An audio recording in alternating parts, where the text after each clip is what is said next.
यह बात तब की है जब श्री कृष्ण अपने बाल्यावस्था में थे, यानी यह कहानी श्री कृष्ण के बचपन की है। उस समय ब्रह्मा जी को पता चला कि भगवान विष्णु स्वयं श्री कृष्ण के रूप में पृथ्वी पर अवतरित हुए हैं, तो उनके मन में श्री कृष्ण के दर्शन करने का विचार आया। वह ब्रह्मलोक से पृथ्वी पर आए और देखा कि अपने सिर पर मोर मुकुट को धारण किए एक बालक गायों और ग्वालों के साथ मिट्टी में खेल रहा है।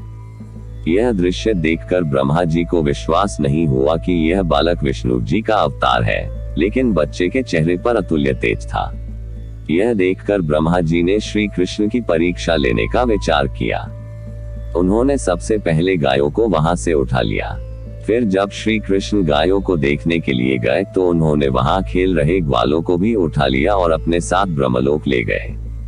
जब इसके कुछ देर बाद वह पृथ्वी पर वापस आए तो वहां का माहौल देखकर चौंक गए, क्योंकि जिन बच्चों और गायों को वे अपने साथ ब्रह्मलोक ले गए थे वो तो श्री कृष्ण के साथ पृथ्वी पर खेल रहे थे।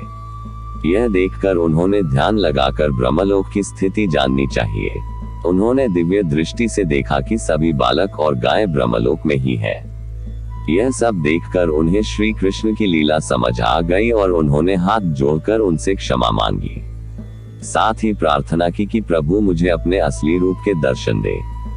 तब श्री कृष्ण ने ब्रह्मा जी को अपना विराट रूप दिखाया। श्री कृष्ण के उस रूप के दर्शन करने के लिए कई और ब्रह्मा भी वहां पर आए गए। उन ब्रह्मा में कुछ 3 सिर के, कुछ 4 सिर के तो कुछ 100 सिर के थे। अपने अलावा अन्य ब्रह्मा को देखकर ब्रह्मदेव ने श्री कृष्ण के विराट रूप से पूछा कि प्रभु यह कैसी लीला है आपकी। इस पर उन्होंने कहा कि हे ब्रह्मदेव, इस जगत में केवल आप ही एक ब्रह्मा नहीं है। जगत में कई सारे ब्रह्मांड हैं, जहां पर कई सारे ब्रह्मदेव मौजूद हैं और प्रत्येक का अपना अपना कार्य है। यह सुनकर ब्रह्मदेव ने उन्हें शीश झुकाकर नमस्कार किया।